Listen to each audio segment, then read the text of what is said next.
welcome to the Best in Slot podcast, a Warcraft podcast by the community for the community. I'm your main host, Sparty, and unfortunately, Midgets is sick tonight, so we wish her the best, and we wish her for a quick turnaround. It'll be just me talking today, which is totally fine. I've got a nice little podcast lined up for you guys. But this is episode 24. 24 crazy weeks that we've been doing this. And really today's episode is similar to the old school Sparty streams and Coach's Corners, where it's a lot of, not so much sage advice, but practical advice for your guild. And yeah, we have Warcraft things, but we're always really focused on guild improvement and people improvement. Today's episode is really on, oftentimes you hear me say, do what is best for your guild. But today you're going to hear about do what is best for you. Because in turn, that might be best for your guild. So sort of what's new in the community. For those of you that follow Brian Halinka, which, PvP designer, a huge game designer, he's posted some really impressive pictures of his body transformation, weight loss, whatever. I linked it there in Twitch chat for you guys as well.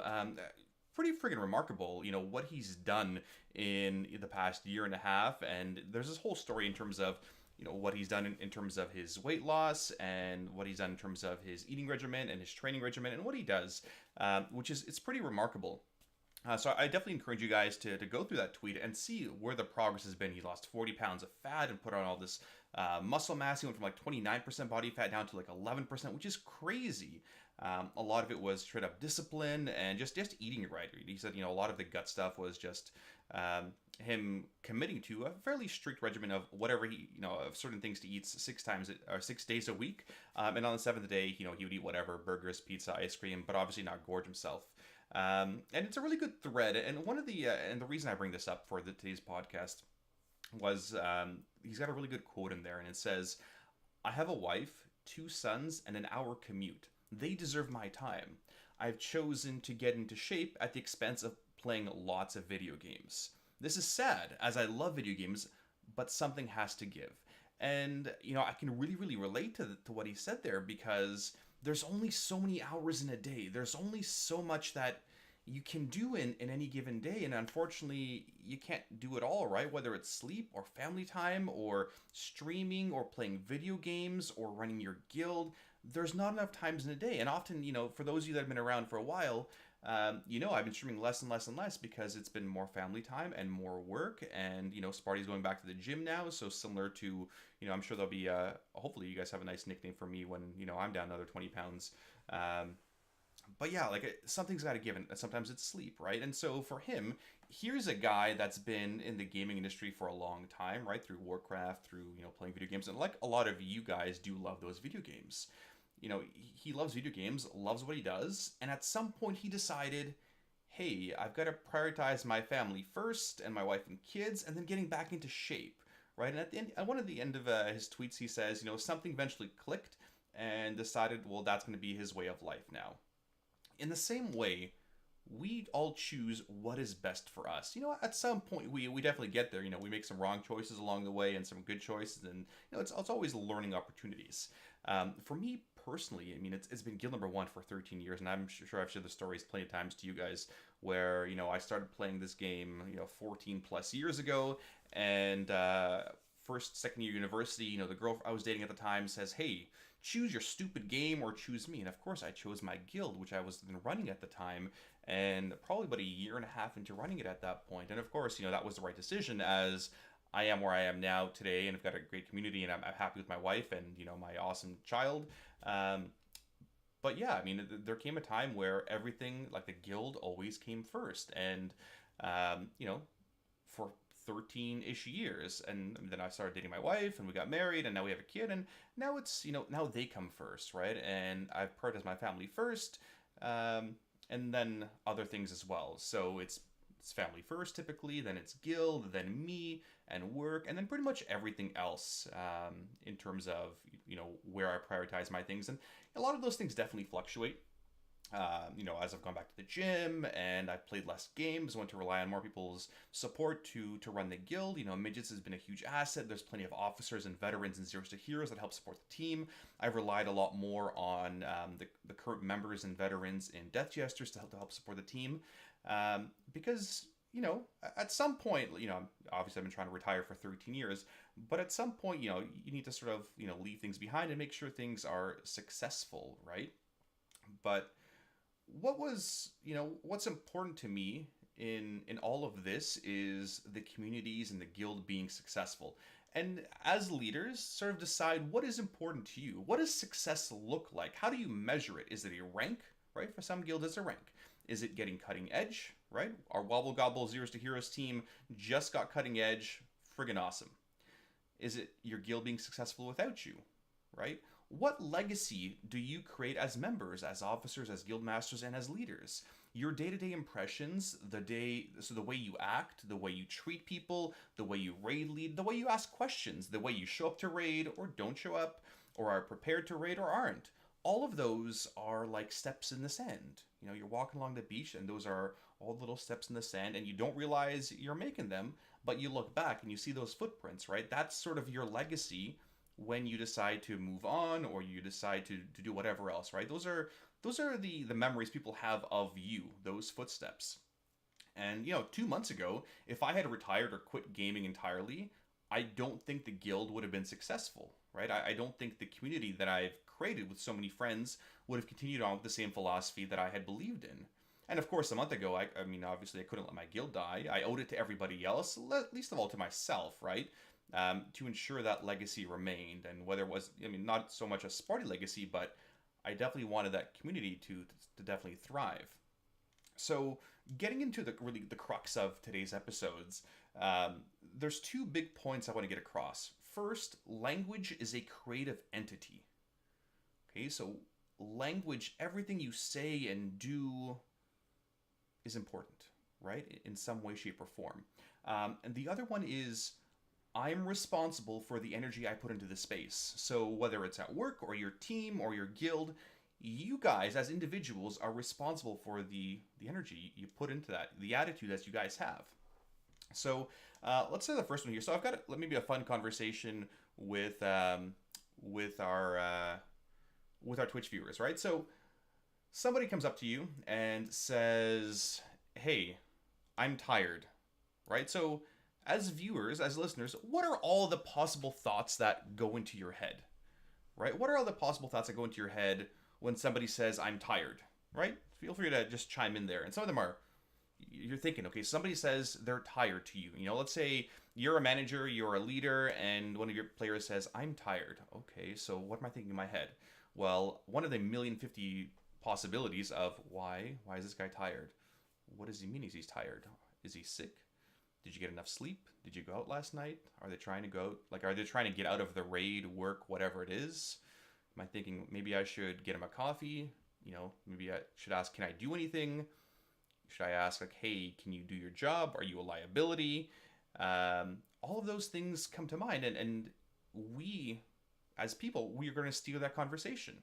So translate that to a raid team, right? Translate that to a raid team environment. As viewers, what kinds of things have we heard from raid leads, whether it be good raid leads or bad leads or whatever, right? Things I've often heard from some raid leads. Why are you sucking? Why can't you do this mechanic? What do I need to do to fix this for you, right? Why do you keep dying in the fire? Why can't you listen? Why can't you prep? Like a lot of these whys and like these whys drive me absolutely friggin' nuts, right? Absolutely nuts. And so the conversations that we have really lead us to our next segment. So those of you that are, you're tired. Okay, well, that's not enough. Give me more context. Why are you tired? Like, did you not get enough sleep? Or are you depressed? Or like, what is I'm tired? I don't understand, right? That's often my thing. Like, I don't understand. Why are you tired, right? Let's figure it out, right? And we as leaders need to help facilitate, that good communication. And so going into the raid leading example of why are you sucking? Why are, all these things happening? Well, what is going through? So that was what's going through my head or your heads when somebody says, "I'm tired." When a raid leader says, all these things, why are you sucking? And these are just more questions or, they can be statements too. What possibly goes through a raider's head or your guild member's head? Well, more often than not, right, the most common ones from us as humans are fear and doubt, right? So I can't do this. I'm not good enough. The raid lead's an asshole. That's often a common one. I shouldn't be mythic raiding. This isn't fun. All those things. So rather than giving you those examples, what's the solution, right? I don't want to be doing a podcast where just, oh yeah, all these things happen, but we don't really have any solutions for it. So what is a better way to address those guild members, right? Or address those things? And this is something that I've gone through with previous raid leads that ran for me is change the way you speak to corrective action, right? I need you to shift this way, right? I need you to prepare more for raid. I want you to pick up those healing numbers. Those are rookie numbers, right? And you can say that jokingly or whatever tone. I mean, tone obviously matters, but it's those directions or that construction rather than, hey, fix this or stop sucking, not as corrective as something more specific. Well, what exactly do you need me to do? And often, including myself, as raid leads, as guild leads, we've had these really vague pieces of feedback, but people need specific feedback, right? They need to specifically know, hey, you shifted right when you should have shifted left, or you shifted right, therefore the cone of death was on you, and you should have shifted forward, right? You baited it the wrong way. You give them pieces of advice where always assume those bad mechanics are always going to target you, right? It's Murphy's Law. Every single bad mechanic this attempt is going to target you. You need to plan for it, right? And there's those types of advice as well. So a lot of it is, I want to give more feedback and give you more feedback and more ideas, right? Like, what kind of feedback do you want from your players? And oftentimes it's all about communication, right? And you use language however you do to start those conversations. So rather than, why are you sucking? Why can't you do this? You're terrible, whatever. It's, well, I need you to do these things, right? I need you to correct this. Well, how? I need you to live more. Okay, thanks. Okay, I'm not understanding. Maybe you could teach me as a raid lead, as a guild lead, how to live better. Use your health stones, be proactive with personal cooldowns, all of those things. Those things are important. That's how you start those conversations rather than starting conversations of self-doubt into your players. At any one point, you or your guild members or your employees or your team should be comfortable having a two-way conversation on the following three things. These ones are important. I want you to stop doing, I want you to keep doing, and I want you to start doing. Stop, keep, and start, right? I want you to stop, showing up late to raid. I want you to keep having that positive attitude. I want you to start having a little bit more initiative, right? Those are some examples of three little things, right? That level of communication is super, super easy. I mean, people, these are low-hanging fruit, right? Like, these are easy things and easy conversations to have that are really proactive, that are going to mean a lot more down the line. And I mean, I'll be honest, over the past year, as I've had the baby and work and everything else, I haven't made the time, and you see how I said I haven't made the time rather than don't have time, because there's no such thing as you don't have time. Either you choose to make time or you don't. And I haven't made the time to have a lot of these conversations with my own teammates, right? Stop, keep, start. Or whatever way you want to do it. Start, stop, keep. If your team knows what you expect of them on an ongoing basis, and vice versa, you'll have a strong team. You need to set those expectations and then inspect what you expect, as Midgets so often says.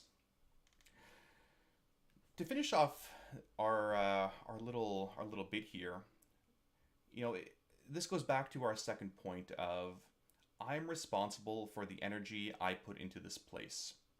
And so I'll tell you a bit of a story. A few 5-6 years ago, I moved early to Vancouver, went out for a trip for a couple buddies, and basically, it's a story that you guys haven't heard on stream here before. So I got two friends, Rich and Ayla, and I was the third wheel on this trip, which is fine. Driaz wasn't around. So Rich and Ayla are moving to Stockholm to start grad school. This is their last little bit here in Vancouver in BC. They're going to do this molecular biology thing, whatever, awesome. Rich is a great guy. I mean, he's a good standard friend. Ayla can sort of be up and down. And you'll sort of know what I mean here. So before they leave, Ayla really wanted to see some orca whales here in Vancouver. So like, okay, let's set up a bit of a weekend trip. Let's set up a trip to Tofino, which is on Vancouver Island, which is basically, you know, our 45-minute drive to the ferry, 2.5 hour ferry, and then like a 3.5 hour drive to Tofino. Beautiful area, but I mean, almost guaranteed whales. We get there. Weather is absolutely horrendous, miserable. It's pissing rain the entire time. We see zero orcas. But we see plenty of humpback whales, which are pretty friggin' incredible. Like, these are these massive whales going up and down, and, there's storms going on, and storms in Tofinos are absolutely incredible. So, Ayla's pissed. She wants to go back. Rich, okay, being her boyfriend, whatever. He's like, okay, let's go back, and I'm like, okay, cool, whatever. I mean, disappointing, but we go back. So it's about a 3.5 hour, depending on how you're driving, back from Tofino to Nanaimo, which is sort of the big port area to get you back to Vancouver. And about an hour and a half into it, Rich looks at the tank and says, guys, I don't think we have enough gas. I forgot to fill it before we left. And of course, seething anger. No, I'm kidding. So as listeners, you're sitting in the car here. You've got a 3.5 hour trip, 2 hours to go back, right? I mean, you're about halfway through the island. And basically, this is an island that, if you're in the middle, you have no reception. There's like no towns nearby. It's quite a bit of driving. There's big national parks and stuff. Not really many gas stations. No places really to stop. Well, I mean, you can stop wherever, but no real places to fill up. So you sort of got three responses in this, and the way you're going to handle the situation. You've got the default response, which is what Rich, sees here. He sees, hey, tank is not going to be enough. Got a quarter of the tank, whatever it is. He knows exactly how far this car can go. The car says, hey, you can only go, 150 kilometers, which is about 90 miles for you Americans. That's a default response. You got Ayla's response, which is more of the fearful response. And you guys know people that are like this, or you may be like this yourselves, and that's fine. So Ayla starts getting really, really upset. We're going to run out of gas.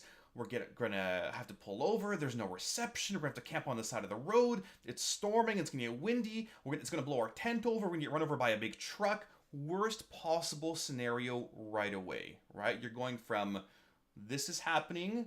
It's happening for a reason. And the worst thing's probably going to happen. We're going to die. We're going to die on the side of the road, and that's it. So, I mean, Richard's response was the default, right? He knows how little there is in the tank, and, knows what the car can do. And then as raiders, you sort of have this third response, right? As leaders, as guild members, you serve the positivity, whatever. But we know what it's like to kill a boss with one person alive, right? Or two people alive, or it's so close and you finally get it, right? We can see what is unlikely but possible. So I'm like, okay, well, maybe, I mean, we're driving okay here. So I say to Rich, hey, listen, I want you to try, and notice how I communicated that. I want you to try to coast as much as possible. Just barely touch the gas pedal. Don't touch the brake down hills. Don't use the accelerator where possible. Just coast the entire time. Light little taps. Light little taps. And of course, Ayla is still freaking out. And I'm, half mulling ditching her on the side of the road to reduce the car's weight so we can go further and get rid of that negative cloud.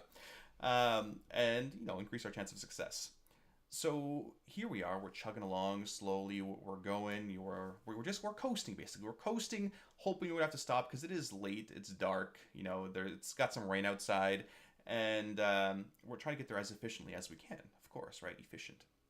So we get to the first town, right, on the way to Nanaimo. Gas station! Yes! Except it's closed! Of course, Ayla's freaking out even more. Okay, we missed the gas station, right? Like, this is a bum little town here, typical, like, boonies, there's nothing around, right? Everything's closed. It's like 9 o'clock or 10 o'clock, whatever it was.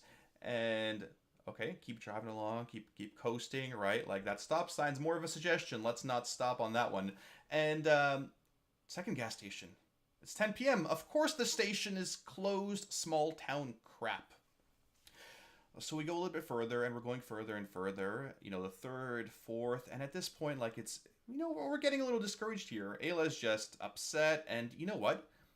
we've actually made it into town, right? We've gotten past the little small hick town gas stations, and we've made it into Nanaimo proper, right? And we've got reception. We're getting better. Ayla's still freaking out, getting her, her negative Nancy vibe on. And there's one more gas station, right? We see it, right? It's lit up. It's a friggin' big S. So for those of you in Nanaimo, it's just past the bridge on the way to the ferry. And Ayla's like, listen, guys, we're done. We can stop here. We can pull over. We can be completely done, right? Like, we can go, walk to the gas station, get a jerry can, and go fill up the car. We got reception. We can get the car towed. We're okay. We can just stop here. Like, we're done. I've had enough of this damn trip. And she's absolutely done. And I tell Rich, man, come on. One more pull. One more bridge, man. One more bridge. Just one more bridge. We can do one more bridge on fumes. Ayla's pissed, right? She will have none of this. Just friggin' throw her off the bridge. And at this point, like, I would have gotten out to push the car. Like, it's still a few hundred meters, right? Like, but we're on fumes. Like, it's at 0 under the reserve. Let's just get to the edge. And so we go, we're going, however many kilometers an hour it was. And we get there. We get to the gas station. We pull up. And Rich and I have never been so happy to get to a gas station. We were screaming. It was a server first boss kill. Like, the euphoria that came out of us was incredible. And Ayla kept sulking, upset that her fears didn't come true. Right? She was just so upset that everything she thought about, that we would die on the side of the road, none of it came true. And that, we were right. The possible, the unlikely, but possible happened. So you guys as players, right? We have those 3 types of attitudes, 3 types of energies. Our one little car, and we were each responsible for what we brought into that little car, or onto your team, or into your group, or into your guild. What kind of attitude are you guys bringing? Because when you decide what is best for you, what is best for your guild, your team, your workout schedule, your free time, or your family, right? Whatever it is, what is most important, or however you prioritize your important things, it all translates to happiness. And at the end of the day, what is best for you is also your happiness, and your happiness is what is also best for the guild and your team. And that's our little podcast for this evening. We quick, short one, but a good one. Thank you guys for listening. We'll be back next week. We're going to be touching on some of these themes. I think next week as well. I'm sure Midgets will have her own comments and things to chime in here. But thank you guys for listening, for watching. Have a great night. We'll have Midgets, hopefully. She should be back next week. Let's all, send her good wishes on Twitter. Hope she gets better. If you guys have podcast topics or stories for us to share, email us, bestslotpodcast@gmail.com. You know me, Sparty, signing off for tonight. Have a good night, be to each other. And as always, live your life heroically. Good night, guys.